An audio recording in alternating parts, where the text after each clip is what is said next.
Hi, my name is Felice, and I'm the Happy Star Wars Guy. Today's episode, I'm going to attempt to tackle an overview of 4 seasons of Star Wars Rebels. If you haven't watched it, I hope you reach out and do. You can watch it on Disney XD.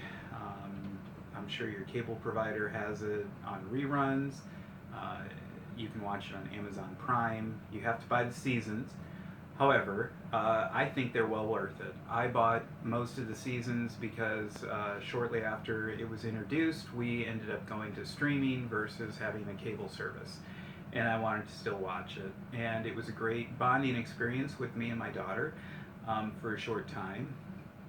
She faded out on the last season and she really missed out. I'm going to share with you some highlights on why this was a great series. I wasn't always intrigued right away with the animation. As I've told you before, I'm not huge on the modern animation. However, it was a great storyline. We have a storyline of Kanan Jarrus, who is a defected Jedi. He made it through Order 66 because he watched his master die in front of him, and he kind of hid himself from the fact that he was a Jedi and had those abilities, and really kind of stopped studying most of what he was learning outside of doing his continual practices as a Jedi. He then meets Ezra Bridger in the storyline very early on and finds out that Ezra has Force abilities, so he decides to start mentoring Ezra Bridger. Ezra Bridger ends up building 2 lightsabers during this time, and we get to see 2 unique lightsabers. The first one was a blaster and a lightsaber. It looked like a staple gun.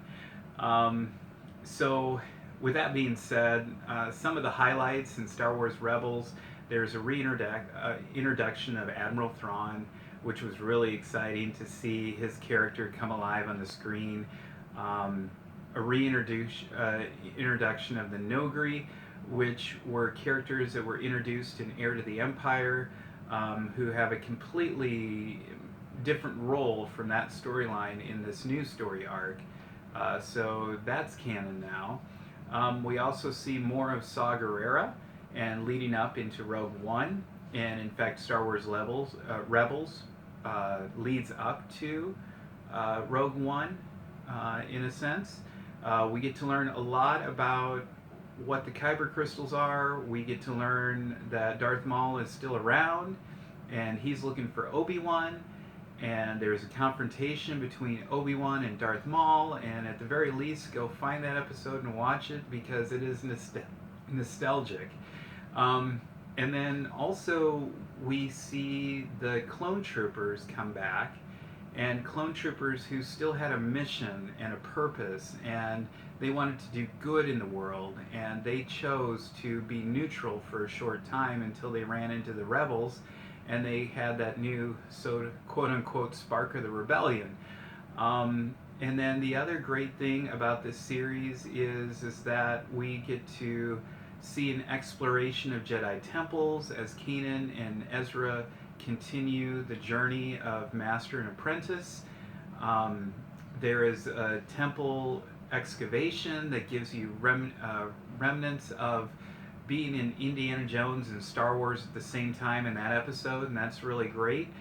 We get reintroduced to the characters from Mortis if you watched the Clone Wars, and that was really exciting. There's a whole new plane in the universe, and somehow, some way, Ezra Bridger was able to save Ahsoka Tano from her inevitable death and reintroduce her into the canon. So there's a lot going on in this series, and I hope you check it out because it's really incredible. And I think the storyline was much better than the Clone Wars. No offense to the writers of the Clone Wars, but I felt that there was a lot more continuity in an exciting Jedi twist that I think a lot of us were missing from Clone Wars. Clone Wars was great in its own right, and I'm sure I'll do a review of that in the future. Also in the future, I'll be doing some reviews of games and toys and showing you my art as I do cosplay and just share with you the wonderful world that expands in my Star Wars crazy fan life. So thank you very much for checking in this week, and if you haven't, please like and subscribe. Share it with a fellow Star Wars enthusiast, and may the Force be with you. Thanks.